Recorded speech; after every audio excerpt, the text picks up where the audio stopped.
اگر میری مرضی کے مطابق چل رہا ہے تو دنیا کی زندگی تیری ایسی بناؤں گا، دنیا کی زندگی کو تیرے لیے جنت کا نمونہ بناؤں گا۔ اگر میری مرضی کے خلاف تو چلے گا تو تیرے لیے تمام حالات اور تمام کامیابی کے نقشے ہونے کے باوجود تجھے مشکل میں ڈالوں گا۔ اور میرے عزیز دوستو، یہ ازل سے لے کر آج تک ہو رہا ہے اور آج سے لے کر ابد تک یہی ہوگا۔ لیکن اگر اس کے اندر اللہ کے غیر کا تعفن ہے، اسی لیے تو پھر نماز میں دل نہیں لگتا۔ اچھا پھر نماز میں دل نہیں لگتا، پھر تھوڑی دیر بعد شیطان کہتا ہے بھائی کیا یار ٹائم ویسٹ کر رہا ہے یار، چھوڑ کوئی اور کام کر۔ ادھر اس نے نماز چھڑائی، ادھر شیطان نے نماز چھڑائی، ادھر آپ اور میں گئے کام سے۔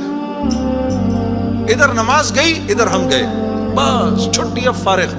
اب فٹ بال کی طرح شیاطین کبھی لات ادھر سے ادھر ماریں گے، کبھی ادھر سے ادھر ماریں گے، کبھی ادھر سے ادھر۔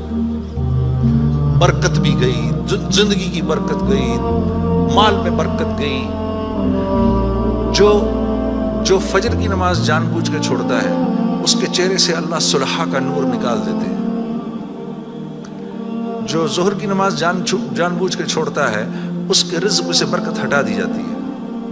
جو عصر کی نماز جان بوجھ کے چھوڑتا ہے اللہ اس کے جسم کی طاقت کو سلب کر لیتے ہیں، یہ بیمار رہتا ہے اندر سے، اس کو بیمار رکھتے ہیں۔ جو مغرب کی نماز جان بوجھ کے چھوڑے گا اس کو اس کی اولاد سے کبھی کوئی نفع نہیں ہوگا، اس کی اولاد ساری زندگی اس کی نافرمان رہے گی۔